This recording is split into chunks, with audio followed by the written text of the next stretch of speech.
Shalom. Shalom.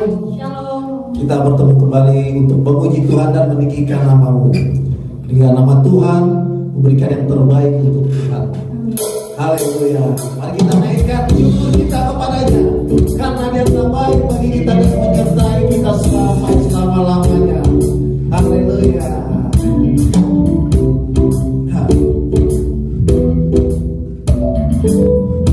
Sama-sama kita memuji dan katakan kasih yang begitu besar. Kasih yang begitu besar, lebih kuat dari dosa. Kasih yang menemukanku, selamatkan dan pulihkanku.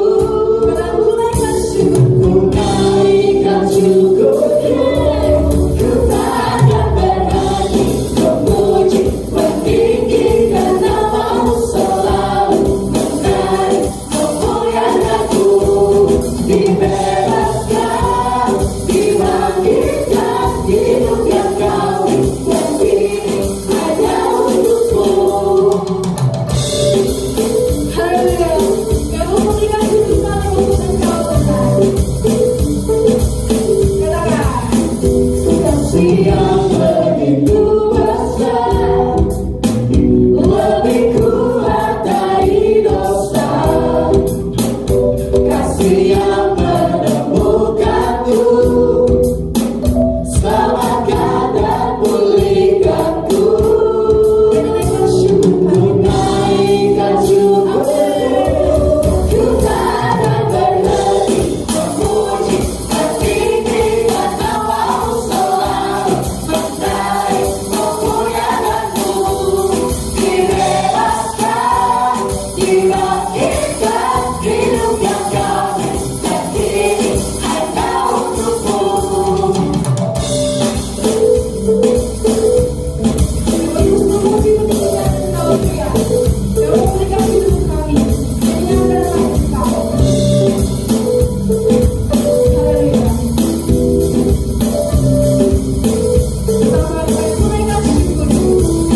Ku naikkan syukurku, ku naikkan syukurku,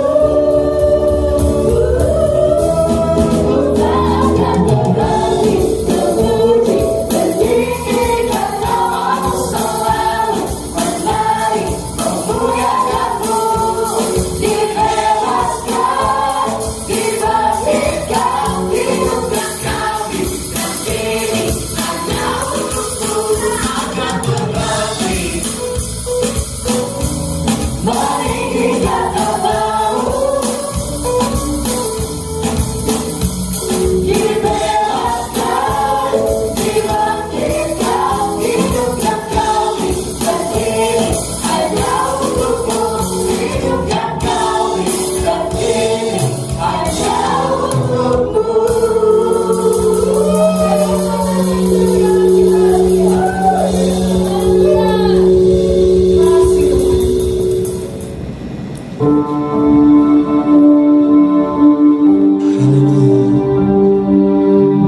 Kami ada karena anugerah-Mu Tuhan. Sampai saat ini kami ada karena kebaikan-Mu Yesus. Dan kami akan siap memuji-Mu dan meninggikan nama-Mu. Haleluya Tuhan Yesus. Haleluya.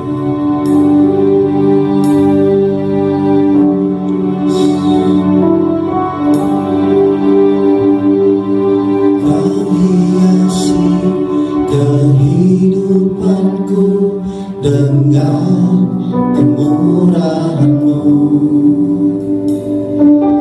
Kau rancangkan masa depanku penuh dengan harapan. Aku ada saat ini, semuanya karena kasih-Mu. Aku hidup hari ini, semua berkat kemurahan.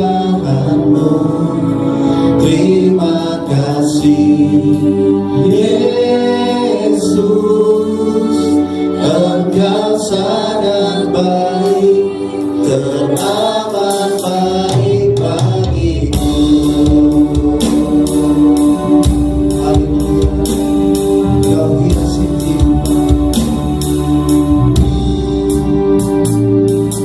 Kau hiasi kehidupanku dengan kemurahan-Mu. Kau rancangkan masa depanku penuh dengan harapan. Aku ada saat ini, semuanya karena kasih-Mu. Aku hidup hari ini, semua berkat kemurahan-Mu. Terima kasih Yesus, Engkau sangat baik, teramat baik. Aku ada saat ini, semuanya karena kasih-Mu. Aku hidup hari ini, semua berkat kemurahan-Mu. Terima kasih Yesus, Engkau sangat baik, teramat baik bagiku. Haleluya, Kau telah baik bagi kami Tuhan. Kau telah baik bagi kami Yesus, kami bersyukur. Kau menyertai kami sampai saat ini Tuhan.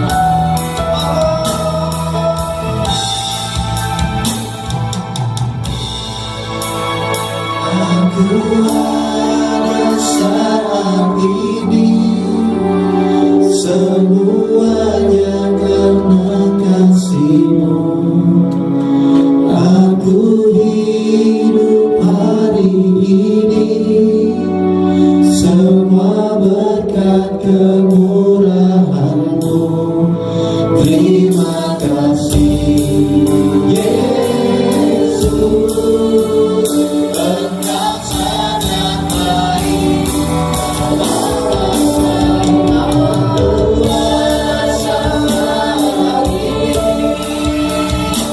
Semuanya karena kasih-Mu. Aku hidup hari ini, semua berkat kemurahan-Mu. Terima kasih Yesus, Engkau sangat baik, hanya padamu bagiku. Yesus, Engkau sangat baik, teramat baik bagiku.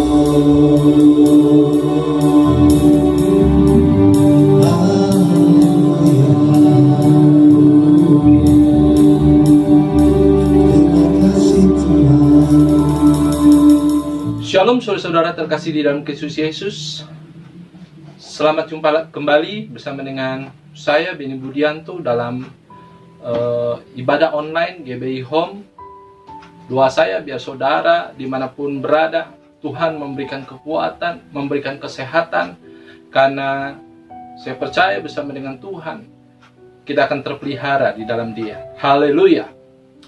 Saudara, sebelum kita merenungkan kebenaran firman Tuhan, mari kita bersatu di dalam doa. Kami bersyukur Tuhan, saat ini kami boleh ada karena anugerah-Mu. Terima kasih atas kesempatan yang Tuhan berikan bagi kami untuk kami boleh bersama-sama bertemu secara online.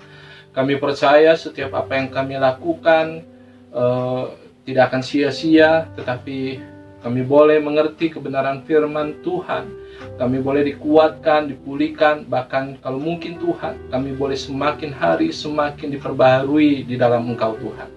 Menyertai hamba-Mu yang penuh dengan kelemahan ini Tuhan, sehingga pada saat kami boleh merenungkan kebenaran firman Tuhan, kami boleh mempersiapkan hati kami menjadi tanah yang subur bagi kebenaran firman-Mu ditaburkan. Urapi hamba-Mu yang penuh dengan kelemahan ini, sehingga setiap kata demi kata yang keluar dari bibir lidah hamba-Mu ini menjadi sesuatu yang memberikan kekuatan kepada kami semua, supaya kami boleh semakin lagi Tuhan dekat dengan Engkau. Di dalam nama Tuhan Yesus, kita yang siap untuk merenungkan firman Tuhan, katakan bersama dengan saya, amin. Haleluya. Saudara, hari ini kita akan merenungkan satu kebenaran firman Tuhan yang menarik buat kita renungkan bersama, karena pada saat kita merenungkan kebenaran ini, kita akan memiliki kemampuan untuk kuat di dalam Tuhan dan semakin percaya bahwa penyertaan Tuhan itu sempurna menyertai kita dimanapun kita berada. Tema hari ini saya kasih judul Iman dan Penderitaan. Saudara, firman Tuhan berkata di dalam Filipi 1 ayat 29, sebab kepada kamu dikaruniakan bukan saja untuk percaya kepada Kristus, melainkan juga untuk menderita untuk Dia. Ayat ini berkata, dikaruniakan bukan saja untuk percaya kepada Kristus, dikaruniakan bukan saja untuk beriman, memiliki iman kepada Dia, melainkan juga untuk menderita untuk Dia.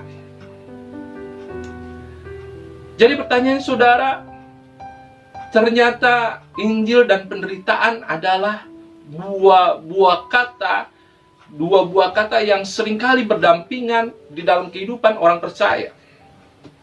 Tidak ada seorang yang besar dalam iman yang tidak mengalami penderitaan. Ada ungkapan seperti itu, saudara. Jadi penderitaan menjadi sarana untuk kita semakin kuat di dalam iman kita kepada Dia. Pertanyaannya, saudara, apakah orang percaya harus mengalami penderitaan di dalam hidup? Seringkali kita mendengar satu kupasan khotbah yang berkata bahwa kita harus mengalami penderitaan, kita harus menderita sebagai orang percaya. Sehingga ada satu lagu lama yang berkata, meskipun saya susah menderita dalam dunia, saya mau iring Yesus sampai selama-lamanya. Pertanyaannya, saudara, yang seringkali membuat kita merenung, mengapa kita mengalami penderitaan? Apakah orang percaya harus mengalami penderitaan di dalam hidup? Berbicara tentang penderitaan berbeda dengan masalah, saudara. Penderitaan berbicara tentang masalah-masalah yang seringkali tidak kunjung usai dan membuat kita tidak berdaya. Penderitaan berbicara satu kondisi di mana kita mengalami tekanan di dalam hidup. Dan pertanyaannya, saudara, apakah orang percaya harus mengalami penderitaan di dalam hidup? Di satu sisi, saudara, pada saat Yesus melayani di dalam dunia ini, banyak hal yang terjadi. Banyak orang mengalami penderitaan dan Yesus memberikan kelegaan kepada mereka. Banyak orang mengalami penderitaan dan Yesus memberikan jalan keluar yang terbaik buat mereka. Di dalam Matius 4 ayat 24 berkata, maka tersiarlah berita tentang Dia, tentang Yesus di seluruh Syria, dan dibawalah kepadanya semua orang yang buruk keadaannya, yang menderita berbagai penyakit dan sengsara, yang kerasukan, yang sakit ayan, dan yang lumpuh. Lalu Yesus menyembuhkan mereka. Matius berkata bahwa Yesus pada suatu ketika didatangi oleh orang-orang yang mengalami penderitaan di dalam hidupnya, sakit penyakit yang mereka alami. Mereka datang kepada Yesus dengan satu tujuan, supaya mereka tidak mengalami penderitaan di dalam hidupnya, dibebaskan dari penderitaan. Dan pada saat itu Yesus menyembuhkan mereka, menyembuhkan sakit penyakit, menyembuhkan penderitaan yang mereka alami. Di satu sisi kita mendapati bahwa Yesus menginginkan orang-orang yang dilayani mengalami kebebasan dari penderitaan. Bahkan firman Tuhan berkata, Marilah kepadaku, hai kamu yang letih lesu dan berbeban berat, aku akan memberikan kelegaan kepadamu. Ini berarti bahwa Allah sendiri memberikan jalan keluar bagi setiap orang yang menderita, mengalami tekanan di dalam hidupnya, untuk datang kepada Dia, untuk mengalami pembebasan dari pergumulan yang mereka alami dengan kekuatan yang berasalnya daripada Tuhan. Di satu sisi, pelayanan Yesus menunjukkan bahwa setiap orang yang menderita datang kepada Dia mengalami kebebasan dari penderitaan. Tetapi di sisi yang lain, kita mendapati bahwa setiap orang percaya kadangkala diperhadapkan dengan penderitaan. Jadi pertanyaan yang tadi sudah saya katakan menjadi satu perenungan kita hari ini. Apakah orang percaya harus mengalami penderitaan di dalam hidup? Kalau harus mengalami penderitaan di dalam hidupnya, penderitaan yang seperti apa yang harus dialami orang percaya? Saya yakin saudara, kalau ada orang belum percaya kepada Tuhan dan dia diberikan satu tawaran untuk dia mengenal Kristus dan percaya kepada Kristus dengan tawaran kepada dia bahwa kalau engkau percaya kepada Kristus, maka engkau akan hidup di dalam penderitaan. Maka orang itu akan jawab dengan tegas, aku tidak akan mau percaya kepada Kristus. Tetapi yang sebaliknya adalah pada saat orang tidak percaya kepada Kristus, kita berkata bahwa pada saat engkau percaya kepada Kristus, engkau akan mengenal Dia, engkau akan dibebaskan dari dosa dan pemberontakan yang sudah engkau lakukan, dan engkau akan hidup sesuai, dan engkau akan hidup di dalam kemerdekaan atas dosa. Pergumulan, persoalan boleh terjadi, tetapi engkau akan menang atasnya. Mungkin orang itu akan berkata, ini sesuatu yang luar biasa, yang membuat aku tertarik untuk menerima Kristus secara pribadi. Karena sejatinya saudara, setiap manusia di dalam dunia ini tentunya tidak ingin mengalami penderitaan di dalam hidupnya. Tetapi yang menarik adalah saudara, ternyata iman dan penderitaan menjadi kata-kata yang seringkali berdampingan di dalam kehidupan orang percaya. Untuk itu, mari kita renungkan lebih jauh topik ini, tema ini, dengan kita membuka di dalam Markus 10 ayat 17 sampai 27. Markus 10 ayat 17 sampai dengan 27, satu perikop firman Tuhan yang berjudul orang kaya sukar masuk kerajaan Allah. Haleluya. Kalau saudara membaca perikop ini, judulnya saja saudara, seram saudara. Orang kaya sukar masuk kerajaan Allah. Jangan-jangan saudara berkata, apa iya gitu saudara ya? Tetapi kalau kita mendapati perikop ini, maka saudara akan mendapati apa yang dimaksud dengan ayat-ayat dalam perikop ini, yang menggambarkan satu judul perikop orang kaya sukar masuk kerajaan Allah. Pada waktu Yesus berangkat untuk meneruskan perjalanannya, datanglah seorang berlari-lari mendapatkan Dia, dan sambil bertelut di hadapannya ia bertanya, Guru yang baik, apa yang harus kuperbuat untuk memperoleh hidup yang kekal? Jawab Yesus, mengapa kau katakan aku baik? Tak seorang pun yang baik selain daripada Allah saja. Engkau tentu mengetahui segala firman Allah, jangan membunuh, jangan berzina, jangan mencuri, jangan mengucapkan saksi dusta, jangan mengurangi hak orang, hormatilah ayahmu dan ibumu. Lalu kata orang itu kepadanya, Guru, semuanya itu telah kuturuti sejak masa mudaku. Tapi Yesus memandang dia dan menaruh kasih kepadanya. Lalu berkata kepadanya, hanya satu lagi kekuranganmu. Pergilah, jualah apa yang kau miliki dan berikanlah itu kepada orang-orang miskin, maka engkau beroleh harta di sorga. Kemudian datanglah kemari dan ikutlah aku. Mendengar perkataan itu, ia menjadi kecewa, lalu pergi dengan sedih sebab banyak hartanya. Lalu Yesus memandang murid-muridnya di sekelilingnya dan berkata kepada mereka, alangkah sukarnya orang yang beruang masuk ke dalam kerajaan Allah. Murid-muridnya tercengang mendengar perkataannya itu, tetapi Yesus menyambung lagi, anak-anakku, alangkah sukarnya masuk ke dalam kerajaan Allah. Lebih mudah seekor unta melewati lubang jarum daripada seorang kaya masuk ke dalam kerajaan Allah. Mereka makin gempar dan berkata seorang kepada yang lain, jika demikian, siapakah yang dapat diselamatkan? Yesus memandang mereka dan berkata, bagi manusia hal itu tidak mungkin, tetapi bukan demikian bagi Allah, sebab segala sesuatu adalah mungkin bagi Allah. Amin. Saudara, satu ketika pada saat Yesus berangkat meneruskan perjalanannya, ada seorang muda berlari-lari untuk menjumpai Yesus, bertelut di hadapannya. dan pemuda ini adalah pemuda yang memiliki harta kekayaannya. Firman Tuhan menjelaskan orang ini adalah orang yang berhasil di dalam hidupnya, memiliki kekayaan yang luar biasa. Ternyata saudara, ada yang mengusik hatinya sehingga ia mencoba untuk menjumpai Yesus dan berkata kepada Yesus, "Guru yang baik, apa yang harus kuperbuat untuk memperoleh hidup yang kekal?" Pemuda ini terusik hidupnya dengan satu pertanyaan di dalam dirinya. Segala sesuatu sudah aku miliki, tetapi apakah aku sudah memiliki kehidupan kekal? Sehingga ini pertanyaan yang diberikan kepada Yesus. Dan Yesus berkata, mengapa engkau katakan aku baik? Tidak ada seorang pun yang baik selain daripada Allah. Dan Yesus berkata, apa yang terdapat di dalam hukum Taurat? Jangan membunuh. Seperti tadi saya sudah bacakan kepada saudara, engkau tentu mengetahui segala perintah Allah. Jangan membunuh, jangan berzina, jangan mencuri, jangan mengucapkan saksi dusta, jangan mengurangi hak orang, hormatilah ayahmu dan ibumu. Dan pemuda itu dengan tegas berkata, itu semua sudah aku lakukan sejak masa mudaku. Wow, ternyata pemuda ini selain daripada kaya, dia juga memiliki moral yang baik. Dia sudah hidup memiliki moral yang baik. Tetapi Yesus berkata, ada satu hal lagi yang masih kurang daripadamu.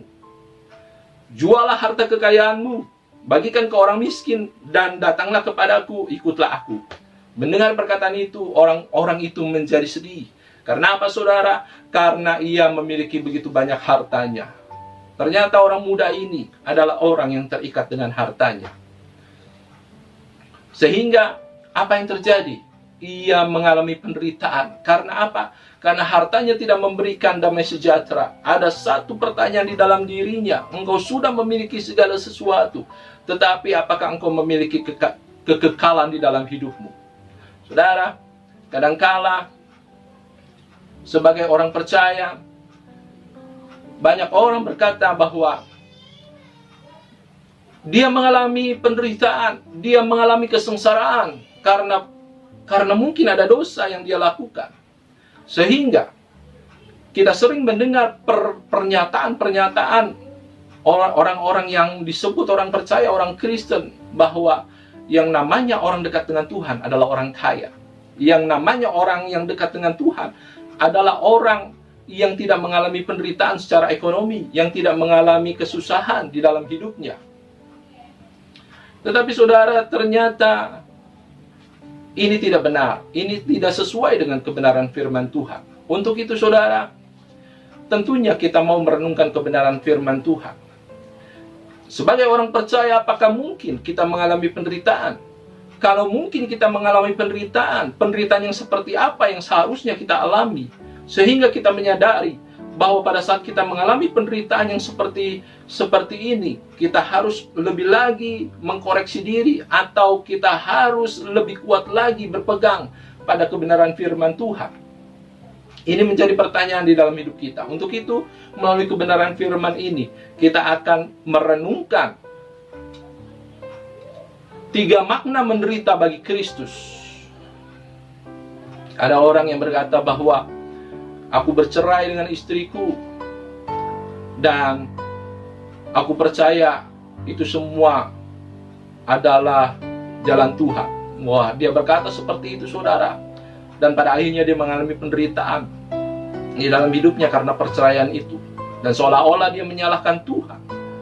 Padahal itu menjadi keputusan yang dia ambil untuk dirinya sendiri. Dia tidak peduli dengan firman Tuhan. Dia mengambil keputusan untuk dirinya sendiri, dan dia menderita itu. Dan dia berkata, aku menderita karena Tuhan.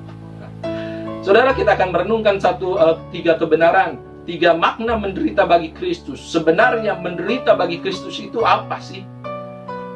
Mengapa kita harus menderita bagi Kristus? 1 Petrus 2 ayat 21 berkata, sebab untuk itulah kamu dipanggil, karena Kristus pun telah menderita untuk kamu, dan telah meninggalkan teladan bagimu, supaya kamu mengikuti jejaknya. Haleluya. Kristus meninggalkan teladan bagi kita untuk kita mengikuti jejak Kristus, meneladani hidup Kristus. Dan pada saat kita meneladani hidup Kristus, Disitulah mungkin kita mengalami penderitaan, karena pada saat kita meneladani Kristus, kita meninggalkan kenyamanan di dalam hidup kita. Kita meninggalkan hal-hal kesenangan daging, dan kita tidak nyaman, kita menderita, tetapi kita melakukannya. Itu merupakan menderita bagi Kristus. Maka saudara, mari kita bersama-sama renungkan 3 makna menderita bagi Kristus. Makna yang pertama saudara, menderita bagi Kristus adalah mengerjakan keselamatan dengan takut dan gentar. Saya ulangi lagi saudara, mengerjakan keselamatan dengan takut dan gentar. Haleluya. Saudara dan saya adalah orang-orang yang sudah diselamatkan oleh Kristus, orang-orang yang sudah dibebaskan dari dosa, dan kita semua adalah orang-orang yang sedang menuju satu kondisi, yaitu kekekalan. Entah itu hidup kekal di dalam keselamatan kekal, atau hidup kekal di dalam kebinasaan. Semua orang sedang menghadapi satu tujuan yang sama, yaitu kekekalan. Dan saudara, luar biasanya adalah Yesus mati bagi kita untuk dosa yang membuat kita jauh daripada Tuhan, sehingga kita memiliki satu koneksi khusus antar kita dengan Tuhan. Kita memanggil Dia Bapa.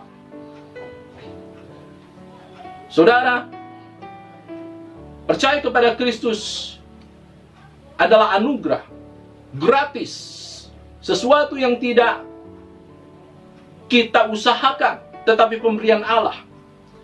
Tetapi untuk menjaga keselamatan itu saudara, kita harus membayar harga.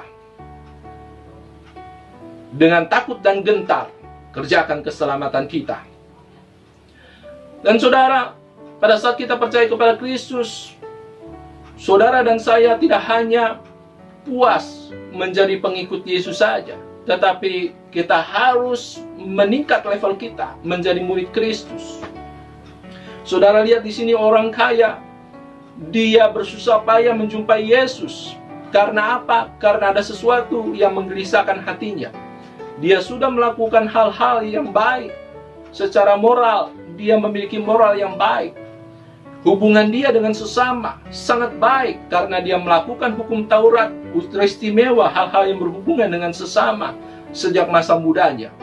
Dan rupanya itu tidak membuat dia menjadi tenang. Dia memiliki satu kegelisahan, sehingga dia berkata kepada Kristus, "Guru yang baik, apa yang harus kuperbuat untuk memperoleh hidup yang kekal?" Orang ini mengerti bahwa ada satu tujuan di dalam hidupnya, yaitu kekekalan. Dan untuk mengalami keselamatan kekal, tentunya kita menerima anugerah Tuhan, keselamatan yang berasal daripada Tuhan. Tetapi selama hidup kita, kita harus mengerjakan keselamatan itu dengan takut dan gentar. Dengan cara apa saudara? Dengan cara merespon panggilan kita sebagai murid Kristus.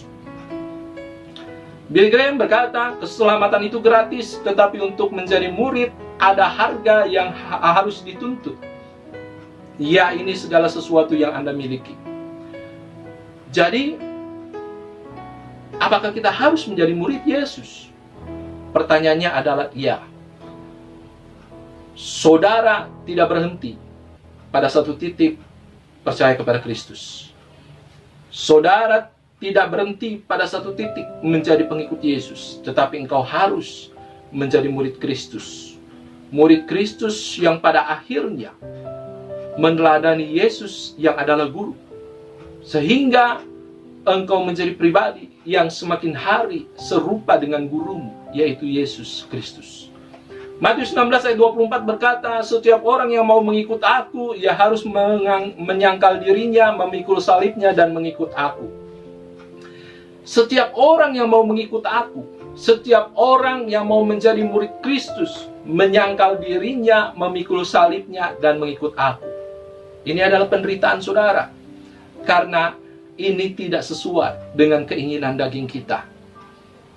Ini merupakan hal yang disebut keluar dari zona nyaman kita.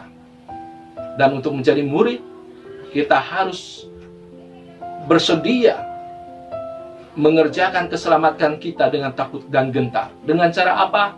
Menyangkal diri kita, memikul salib kita, dan mengikut Yesus. Haleluya. Jadi saudara, ada bagian yang harus kita lakukan di dalam hidup kita sebagai orang percaya. Kristus memberikan keselamatan yang menjadi anugerah kita secara cuma-cuma. Tetapi ada bagian yang harus kita lakukan di dalam hidup kita. Bukan hanya menerima anugerah itu, dan pada akhirnya kita berkata, sudah selesai segala sesuatu di dalam hidupku, aku sudah selamat. Tidak saudara, ada bagian yang harus kita lakukan. Bagian itu adalah mengerjakan keselamatan dengan takut dan gentar.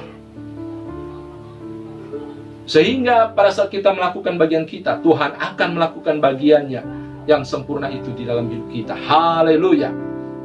Bagaimana caranya kita melakukan bagian kita? Dengan cara berakar dalam-dalam di dalam pengenalan akan firman Tuhan. Berakar, bertumbuh, dan berbuah bagi kemuliaan nama Tuhan. Orang kaya ini berkata, guru yang baik, apa yang harus aku lakukan untuk aku memperoleh hidup yang kekal? Yesus berkata, mengapa kamu katakan aku baik?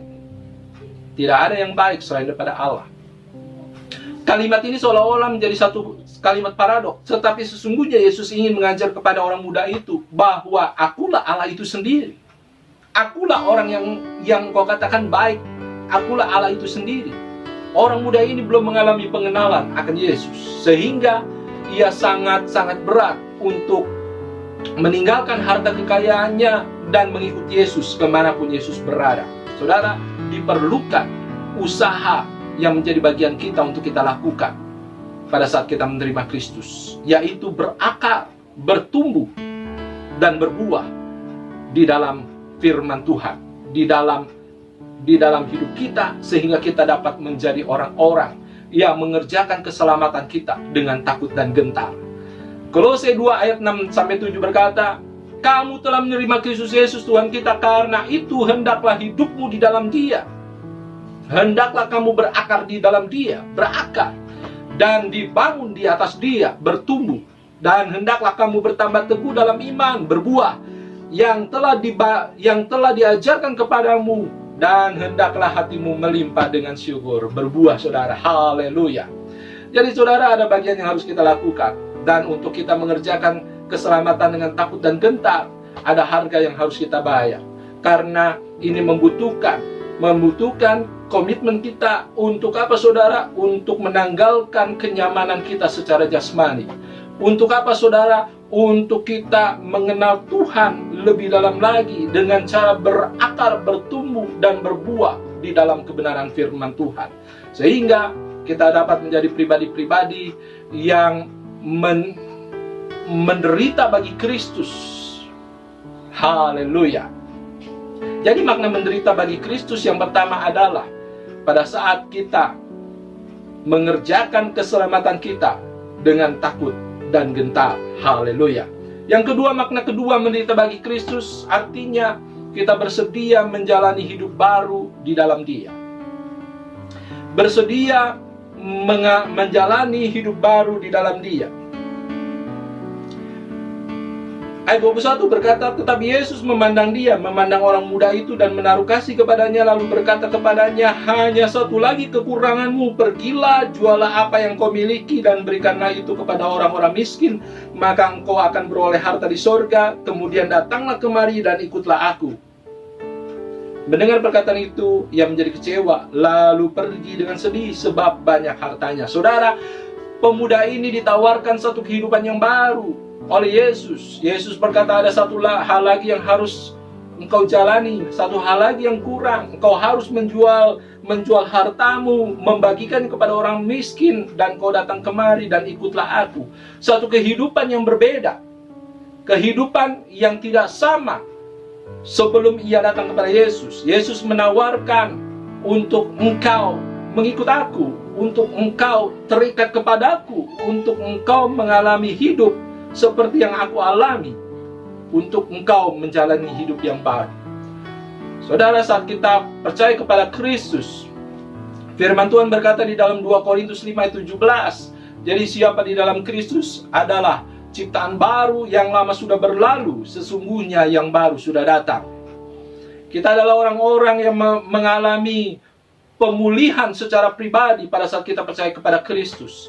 Kita ciptaan baru, menjadi manusia yang baru, dan harus menanggalkan manusia lama kita. Jadi saudara dan saya adalah orang-orang yang sudah memiliki kehidupan yang baru di dalam Kristus. Roma 8 ayat 29 berkata, sebab semua orang yang dipilihnya dari semula, mereka ditentukannya dari semula untuk menjadi serupa dengan gambaran anaknya, supaya anaknya itu menjadi yang sulung di antara banyak saudara. Saat kita mengerti bahwa kita adalah manusia baru, kita adalah ciptaan yang baru, ada satu target yang harus kita lakukan di dalam hidup kita sebagai orang percaya.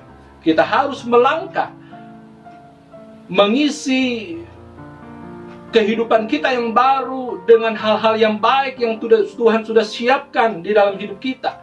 Supaya semakin hari kita diperbarui, semakin hari diperbarui sampai pada akhirnya kita menjadi serupa dengan gambaran anaknya. Ini berarti saudara, ada hal yang harus kita kerjakan di dalam hidup kita sebagai orang percaya. Pada saat kita berkata, saya bersedia menjalani hidup baru di dalam Dia, itu berarti saudara harus siap untuk diubahkan oleh Tuhan. Saudara harus siap untuk berubah. Saudara harus siap untuk berbeda dengan dunia. Saudara harus memperbarui hidup kita supaya kita semakin hari serupa dengan Kristus. Meskipun semakin hari kita berubah, tidak sama dengan dunia. Karena Roma 12 ayat 2 berkata, janganlah kamu menjadi serupa dengan dunia ini, tetapi berubahlah oleh pembaruan budimu, sehingga kamu dapat membedakan manakah kehendak Allah, apa yang baik, yang berkenan kepada Allah, dan yang sempurna. Pada saat Sakius menerima Kristus di dalam rumahnya, ada satu perubahan di dalam hidupnya yang luar biasa. Sakius tidak lagi terikat oleh harta bendanya, sehingga dia berkata, setengah dari milikku aku akan berikan kepada orang miskin, dan sekiranya ada orang yang aku peras, aku akan kembalikan 4 kali lipat. Ini berarti ada perubahan yang terjadi di dalam Sakius. Pengenalan akan Kristus membuat dia berubah. Ia menjadi manusia baru, dan ia mengalami tindakan yang luar biasa dalam hidupnya, tindakan iman. Dia berkata bahwa pengenalan akan Kristus menjadi sesuatu yang lebih berharga daripada harta benda yang ia miliki. Haleluya. Saudara, untuk menjadi pribadi yang luar biasa di dalam Kristus, kita harus mengalami perubahan di dalam hidup kita. Dan perubahan itu adalah sesuatu yang tidak nyaman untuk daging kita secara pribadi. Tetapi itu harus kita lakukan. Untuk itu kita menderita. Dan kita tahu pada saat kita mengalami itu, kita sedang menderita bagi Kristus. Karena kita sedang hidup seturut dengan apa yang Kristus ingin kita lakukan. Haleluya. Karena kamu telah menanggalkan manusia lama serta kelakuannya, dan telah mengenakan manusia baru yang terus-menerus diperbaharui untuk memperoleh pengetahuan yang benar menurut gambar Khaliknya. Saudara, ini yang harus kita ambil. Komitmen menanggalkan manusia lama kita serta kelakuannya, dan mengenakan manusia baru yang terus-menerus diperbaharui, supaya kita mengetahui yang benar menurut gambar Khaliknya. Kita mengetahui seperti apa kita harus menjadi, yaitu serupa dengan gambaran anaknya, Yesus Kristus. Jadi menderita bagi Kristus adalah satu proses perubahan yang kita ambil di dalam hidup kita untuk kita mengenakan manusia baru kita, dan proses itu menjadi pribadi yang semakin hari diperbaharui, semakin baik pada akhirnya kita memiliki pribadi yang sama seperti Kristus, serupa dengan Kristus. Itu menjadi satu goal, tujuan di dalam kehidupan orang percaya. Dan kalau kita mengerti hal ini, maka pada saat kita menjalaninya, kita mengalami penderitaan secara jasmani mungkin, kita akan mengucap syukur karena kita layak menderita oleh karena sebab itu. Haleluya. Watchman Nee berkata, di luar Kristus saya hanya orang berdosa. Amin. Tetapi di dalam Kristus saya diselamatkan. Di luar Kristus saya kosong. Di dalam Kristus saya penuh. Di luar Kristus saya lemah. Di dalam Kristus saya kuat. Di luar Kristus saya tidak bisa. Dalam Kristus saya lebih dari bisa. Di luar Kristus saya telah kalah. Di dalam Kristus saya sudah menang. Betapa berartinya kata-kata di dalam Kristus. Haleluya. Kita bersyukur kalau saat ini saudara dan saya ada di dalam Kristus. Kita mendapati saudara, perikop yang kita sudah baca, kisah ini menggambarkan bahwa orang muda itu hanya mengenal Kristus sebagai guru yang baik. Tetapi dia tidak mengenal Kristus sebagai Allah yang baik. Pribadi yang luar biasa itu harus lebih dalam lagi kita ketahui.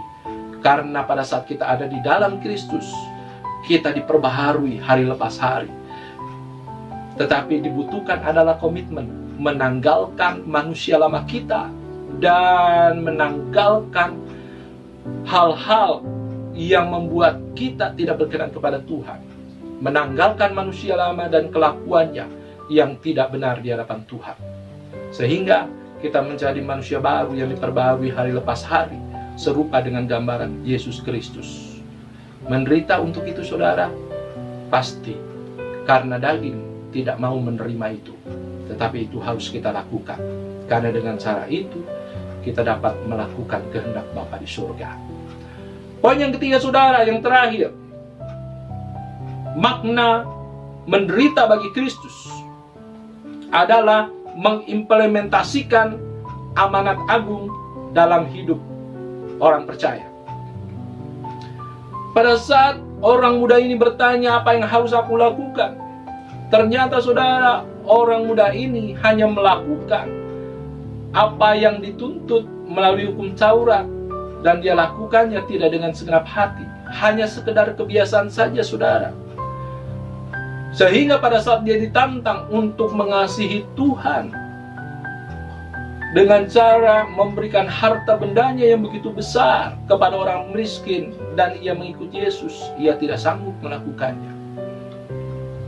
Ini berarti saudara, diperlukan langkah-langkah yang konkret sebagai orang percaya, bukan hanya sekedar teori-teori belaka, tetapi teori itu harus kita praktekkan di dalam hidup kita.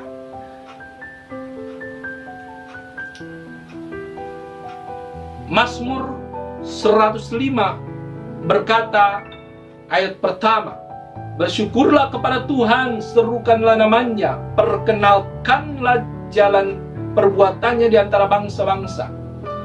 Mazmur berbicara tentang perkenalkanlah perbuatannya di antara bangsa-bangsa. Artinya Mazmur berbicara, kita orang-orang percaya harus memperkenalkan perbuatan-perbuatan Tuhan di dalam hidup kita kepada orang lain. Ini juga yang sama dikatakan di dalam Matius 28 ayat 19 sampai 20 mengenai amanat agung. Karena itu pergilah, jadikanlah semua bangsa muridku, baptislah mereka dalam nama Bapa, Anak, dan Roh Kudus, dan ajarlah mereka melakukan segala sesuatu yang telah aku ajarkan kepadamu, dan ketahuilah aku akan menyertai engkau sampai kesudahan akhir zaman.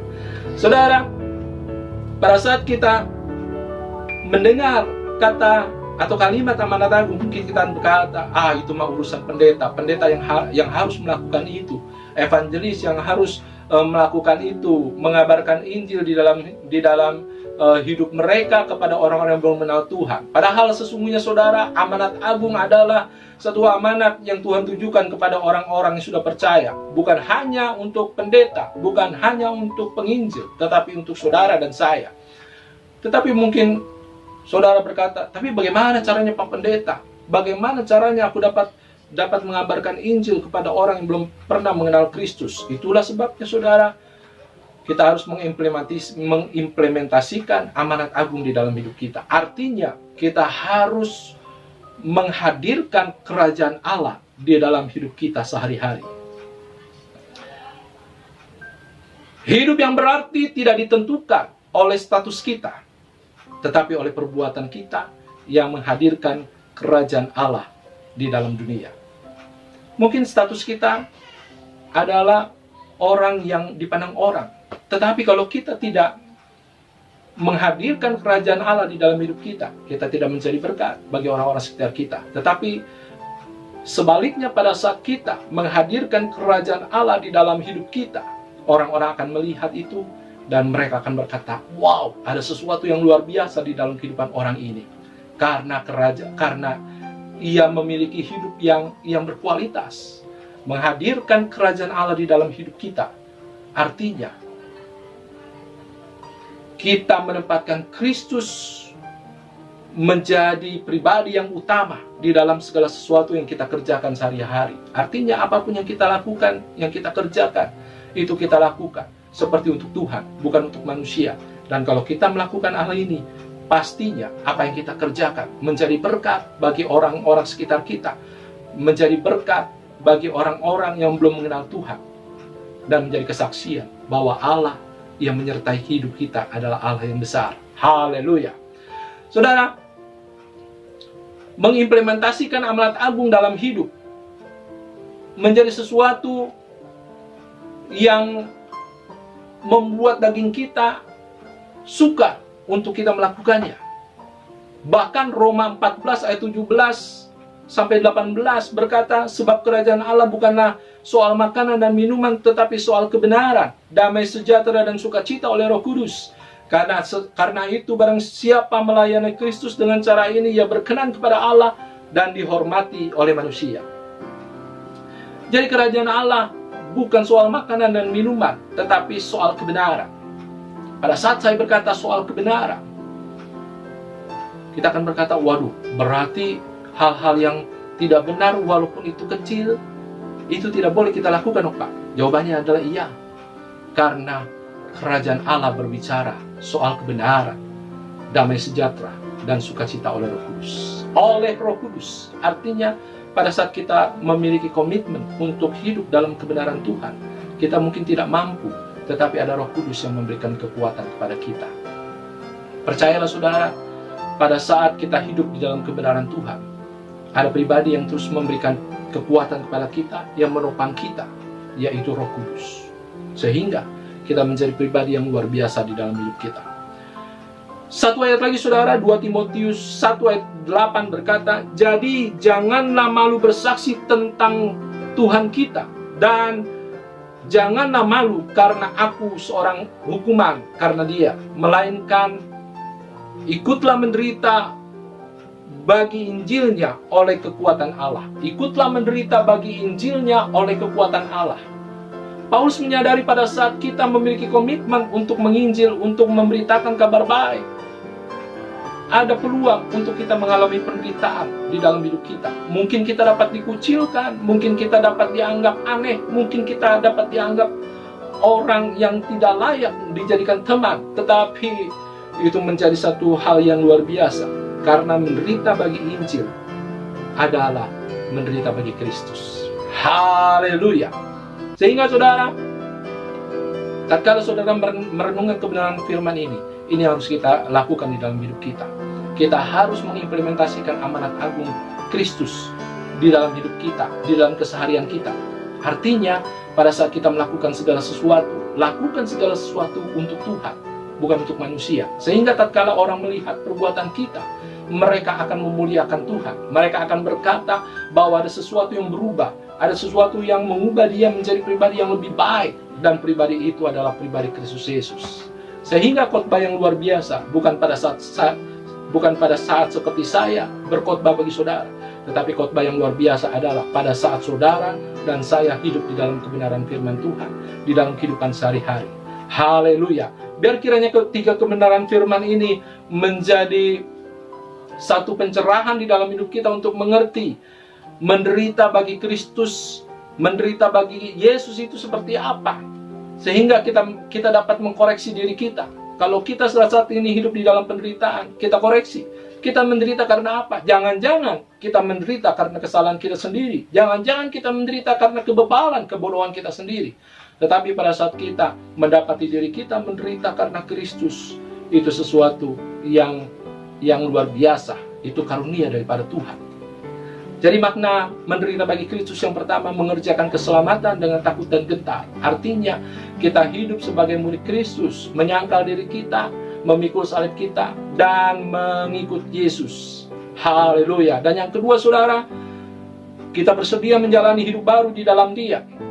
Ini berarti kita bersedia mengubah hidup kita menjadi pribadi yang baru di dalam hidup yang baru. Kita bersedia untuk menanggalkan manusia lama kita serta kelakuannya yang tidak berkenan kepada Tuhan. Ini sesuatu yang membuat kita menderita secara daging, tetapi ini sesuatu yang harus kita lakukan dengan komitmen kepada Tuhan. Karena pada saat kita melakukannya, kita sedang melakukan sesuatu yang menyenangkan hati Tuhan. Dan menderita bagi Kristus yang ketiga adalah, saudara, mengimplementasikan amanat agung dalam hidup. Artinya kita memiliki satu kerinduan menyatakan Kristus di dalam kehidupan kita sehari-hari lewat perbuatan, lewat tingkah laku, lewat apapun yang kita lakukan. Sehingga melalui hidup kita dapat memuliakan nama Tuhan. Mari kita menjadi pribadi-pribadi yang tetap bersyukur pada Tuhan pada saat kita mengalami penderitaan di dalam hidup kita. Mungkin pada saat kita mengalami penderitaan di hidup kita sedang menderita bagi Kristus. Mari kita tetap bersabar. Kita tahu bahwa Allah pasti menolong kehidupan kita. Haleluya. Mari kita bersatu di dalam doa. Terima kasih Bapa atas kebenaran firman-Mu yang telah kami renungkan bersama. Tuhan, biar kiranya kami menjadi pribadi-pribadi bukan hanya mendengar kebenaran firman-Mu, tapi belajar melakukannya di dalam kehidupan kami. Tuhan, berkati setiap orang-orang, setiap jemaat-Mu yang ada dimanapun mereka berada. Biar kiranya penyertaan Tuhan, kekuatan yang daripada Tuhan menyertai mereka, perlindungan daripada Allah Roh Kudus menyertai mereka dari segala hal yang jahat, dari virus-virus corona, dari sakit penyakit. Di dalam nama Tuhan Yesus kami sudah berdoa dan mengucapkan syukur. Haleluya. Amin. Haleluya. Tuhan Yesus memberkati. Sampai jumpa lagi. Haleluya.